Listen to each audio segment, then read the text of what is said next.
भारत की लगभग 90% आबादी असंगठित वर्ग की है, जिसका 70% जल, जंगल और जमीन से अपनी आजीविका चलाता है। आजादी के बाद पिछले 65 वर्षों में भारत में लगभग 6 करोड़ लोगों को विकास की विभिन्न परियोजनाओं के तहत भूमि से बेदखल कर विस्थापित किया जा चुका है। बेदखल होने वाले लोगों में लगभग 40% आदिवासी हैं। देश में आदिवासियों की जनसंख्या लगभग 10 करोड़ है, जिनमें से लगभग 2.5 करोड़ अपनी भूमि से विस्थापित किए जा चुके हैं। भारत के संविधान में विकास क्या है यह कहीं भी परिभाषित नहीं है। सरकार निर्माण कार्यों को ही विकास मानती है। लोगों के जीवन स्तर को बेहतर बनाना सरकारी नजरिए में विकास नहीं है। योजना आयोग के अनुसार लगभग 6 करोड़ लोग आज तक विस्थापित हुए हैं और ये जो 6 करोड़ विस्थापित हुए हैं इनमें 40% के करीब आदिवासी हैं। अर्थात लगभग 2.5 करोड़ आदिवासियों को उनके आजीविका के जो साधन थे उनसे बेदखल किया गया है। सकल घरेलू उत्पाद में वृद्धि सरकार की नजर में विकास का पैमाना बन गया है। अर्थात बाजार के लिए उत्पादन में वृद्धि, बाजार केंद्रित विकास के लिए प्राकृतिक संसाधनों का अधिकाधिक दोहन किया जा रहा है। प्राकृतिक संसाधनों के अधिकाधिक दोहन के लिए पूंजी और मशीन चाहिए, जो पूंजीपतियों और उद्योगपतियों के पास है। अतः सरकार अपने तमाम नियम कानून बदलकर जल, जंगल, जमीन और खनिज आदि को कॉर्पोरेट घरानों को सौंपने की दिशा में कार्यरत है। नर्मदा घाटी में बनने वाले 30 बड़े बांधों की श्रृंखला में बरगी बांध पहला बड़ा बांध है, जहां 162 गांव के लोग गुजरे हैं, जिसमें अधिकतर आदिवासी समुदाय के लोग थे। सरकार उस समय कोई पुनर्वास की नीति नहीं होने के कारण मात्र मुआवजा देकर के उनको बेदखल कर दिया, जो आज भी भूखों मरने की स्थिति में है। और आज पूरे प्रदेश में विस्थापन की एक भयावह स्थिति है। हर जगह जो है सो लोगों को गुजारने की वृत्ति हो रही है विकास के नाम पे, जो कि बहुत ही घातक है, जो आम समुदाय के लिए विनाश का कारण बन रहा है। इसी महाकौशल क्षेत्र में 29 पावर प्लांट्स आ रहे हैं। बरगी के कमांड कैचमेंट एरिया में एक न्यूक्लियर पावर प्रोजेक्ट्स आ रहे हैं। इस प्रकार से पूरे जो विस्थापन है, और ये सारे के सारे आदिवासी क्षेत्रों में है, जिनको उनके अपने प्राकृतिक संसाधन जल, जंगल, जमीन से बेदखल कर वहाँ पे पूंजीपतियों का राज कायम किया जा रहा है। चूँकि जल, जंगल, जमीन और खनिज अधिकांशतः आदिवासी क्षेत्रों में उपलब्ध है, वहाँ रहने वाले आदिवासियों को जबरन बेदखल कर उनसे उनके संसाधन छीने जा रहे हैं। अंग्रेजी हुकूमत ने 1894 में भूमि अधिग्रहण कानून बनाया था। आजादी के 65 वर्ष बाद भी भारत में यह कानून प्रचलन में है। 116 वर्ष पुराने कानून का इस्तेमाल कर हमारी लोकतांत्रिक सरकारें ग्रामीणों, आदिवासियों को उनकी भूमि से बेदखल कर रही हैं। मैं बरगी बांध से विस्थापित हूँ। 25 वर्षों से हो गए हैं बरगी बांध के विस्थापित यहाँ वहाँ भटक रहे हैं। आज तक उनका पुनर्वास नहीं हुआ है। पुनर्वास नीति भी जो बनाई गई है उसका भी सही ढंग से पालन नहीं हुआ है। लोगों को रोजगार के लिए आश्वासन दिया था, 5 एकड़ ज़मीन देने की बात कही थी, वह भी जो है किसी विस्थापित को नहीं दी गई है। अब इसके लिए जो है पुनर्वास नीति जो नई बनाई जा रही है उसमें भी ऐसा कोई ठोस प्रावधान नहीं है जिससे विस्थापितों का समुचित पुनर्वास हो सके, और ये बिल्कुल विस्थापितों के साथ धोखा। बरगी बांध से 60-60 एकड़ के किसान विस्थापित हुए हैं, जिनकी आज ये हालत है कि उनके परिवार, उनके बच्चे मछली मार कर के अपना जीवन यापन कर रहे हैं।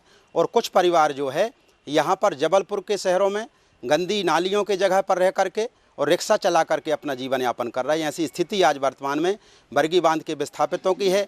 ना कोई उनके पुनर्वास की कोई ठोस पहल है।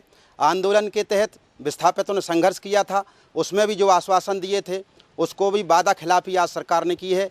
जो आदेश निकाले गए थे भूमि वापसी के हों, डूब की ज़मीन के हों, या इंदिरा आवास एक परिवार के एक सदस्य को देने के हैं, वो आदेश भी आज ठंडे बस्ते में पड़े हैं। कोई उसका इम्प्लीमेंटेशन नहीं हो रहा। भूमि अधिग्रहण कानून में भूमि स्वामी को नाम मात्र धनराशि मुआवजे के रूप में दे दी जाती है। उसके आर्थिक पुनर्वास या वैकल्पिक आजीविका का कोई प्रावधान नहीं है। भूमि अधिग्रहण कानून आम जनता के मानवाधिकारों को मान्यता नहीं देता, इसलिए इस कानून के खिलाफ भारी जन असंतोष है और देशव्यापी आंदोलन हो रहे हैं। आज़ादी के बाद पिछले 65 सालों में भारत में विकास की परियोजनाओं में भूमि अधिग्रहण कानून है 1894 का, उसके तहत भूमि का अधिग्रहण किया गया है और लगभग 6 करोड़ लोगों को विस्थापित किया गया है। यानी जिन जल, जंगल और ज़मीन से उनकी आजीविका चलती थी वो उनसे छीन ली गई है। 1894 का वो कानून आज भी सरकार के लिए विस्थापित करने का और विकास का सबसे बड़ा हथियार बना हुआ है और इसको लेके पूरे देश में एक असंतोष फैला हुआ है। तो इस कानून को जब तक बदला नहीं जाएगा तब तक का भारत में जो मानव केंद्रित, जो मानवीय विकास की धारा नहीं आ सकती है।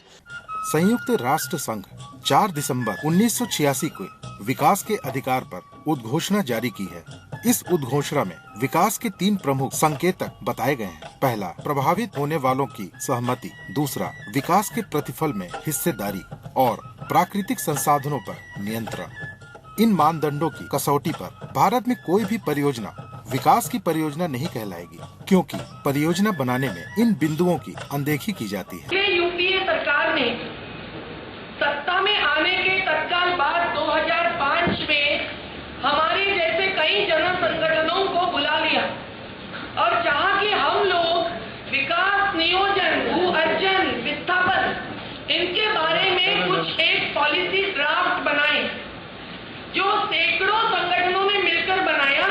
और उस समय सोनिया गांधी जी के अध्यक्षता में जो नेशनल एडवाइजरी काउंसिल थी, उसको देकर उस काउंसिल ने उसे मंजूरी भी दे दी। यहाँ तक कि सोनिया गांधी ने ऑफिस ऑफ प्रॉफिट के मुद्दे पर अपना इस्तीफा देने के पहले उसको मंजूरी दे दी। लेकिन उसके बाद ये मसौदा जो कैबिनेट में चला गया, वो कैबिनेट के रूरल डेवलपमेंट मिनिस्ट्री के पास केवल नहीं, तो एम्पावर्ड ग्रुप ऑफ मिनिस्टर्स जो है आज, उनके पास चला गया, जिसमें अर्थात कृषि मंत्री के अलावा व्यापार मंत्री और वित्त मंत्री भी सहयोगी बन गए। और इसीलिए उसका पूरा नजरिया बदल गया और भू अर्जन और विस्थापन अधिकाधिक बढ़ाने के लिए और वो फास्ट ट्रैक पर लाकर जल्द से जल्द बढ़ाने की दिशा में ही नया महाकरण नंगल से लेकर नर्मदा तक के लोग पड़े हुए हैं। लेकिन वो इससे हासिल नहीं होगा, जो कि वैकल्पिक रोजगार के साथ होना चाहिए, नहीं केवल घर के लिए एक छोटा सा भूखंड देकर। और इन बिलों में बहुत ही गंभीर बात यह है कि सार्वजनिक हित की परिभाषा इस प्रकार से रखी गई है कि उसी के अंदर निजी कंपनियों का हित भी सम्मिलित कर दिया गया है। इस बात को हम अधोरेखित करना चाहते हैं कि सार्वजनिक हित के तहत कंपनियों के हित को भी सम्मिलित करना ब्रिटिशों ने भी जो नहीं किया, वो आज की आजाद सरकार कर रही है, क्योंकि उनको किसानों, मछुआरों की, चरागाहों की जमीन जल्दी से जल्दी छीन कर कॉर्पोरेट को हैंड ओवर करनी है। और जमीन का मतलब जमीन के साथ जुड़ा हुआ पानी, खनिज संपदा और कल उठकर शायद हवा भी। अंतर्राष्ट्रीय श्रम संगठन की संधि क्रमांक 107 और 169 में आदिवासियों की भूमि से बेदखली की शर्तें लिखी हैं। जिन संसाधनों पर प्रभावित आदिवासी समुदाय की आजीविका निर्भर है, उनसे बेहतर संसाधन जहां उपलब्ध हो, वहीं उनका समुदाय के साथ पुनर्वास होना चाहिए। इसी प्रकार आदिवासियों के अधिकारों की अंतर्राष्ट्रीय घोषणा 2007 में भी आदिवासियों के प्राकृतिक संसाधनों पर अधिकार विस्तार से लिपिबद्ध है, परंतु भारत सरकार इन्हें भी नहीं मानती है। अंग्रेजी हुकूमत ने भारत में प्राकृतिक संसाधनों की लूट के लिए असंख्य कानून बनाए, किंतु आदिवासी क्षेत्रों में वे कानून को लागू करने में विफल रहे। आदिवासियों ने इन कानूनों का उठकर विरोध किया और अभूतपूर्व बलिदान भी किया। परास्त होकर अंग्रेजी शासन ने 1874 में आदिवासी क्षेत्रों को अधिसूचित जिले घोषित कर उन्हें कानून से मुक्त कर दिया। 1935 में भारत शासन कानून या गवर्नमेंट ऑफ इंडिया एक्ट पारित हुआ, जिसे तत्कालीन संविधान कहा गया। उसमें धारा 91 और 92 में आदिवासी क्षेत्रों को एक्सक्लूडेड और पार्शियली एक्सक्लूडेड एरिया के रूप में दर्शाया गया और अंग्रेजी शासन के सभी कानून से उन क्षेत्रों को मुक्त घोषित किया गया। इस प्रकार आदिवासी क्षेत्र अंग्रेजी हुकूमत के गुलाम नहीं बनाए जा सके।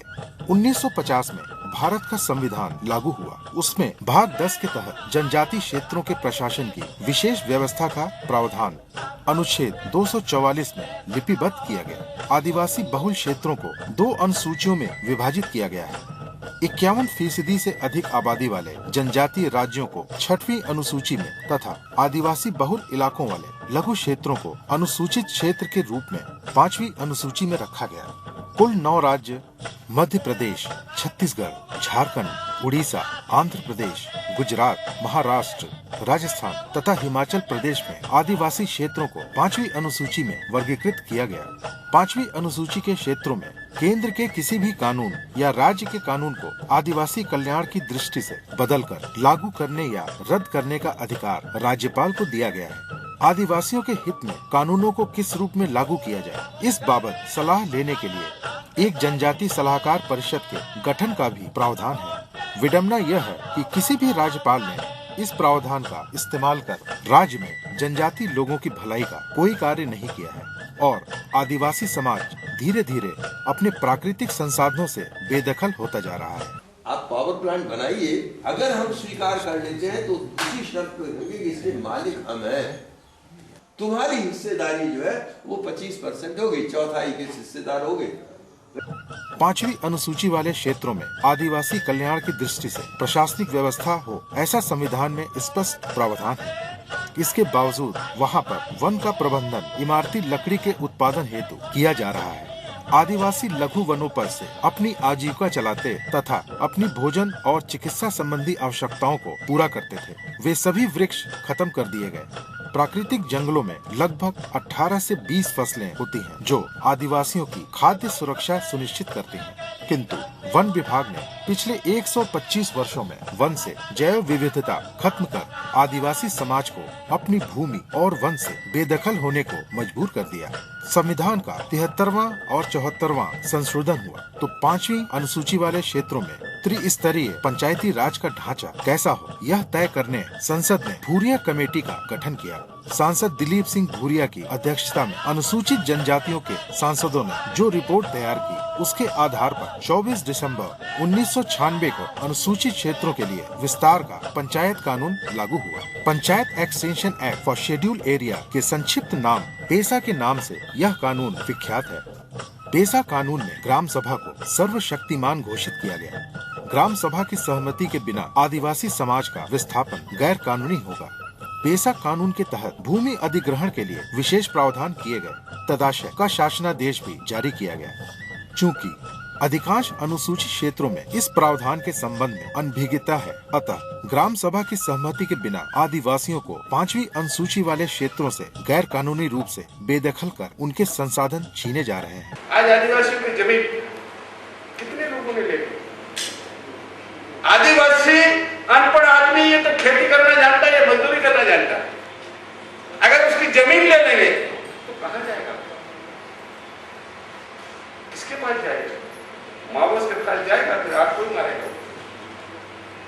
उसको जस्टिस चाहिए।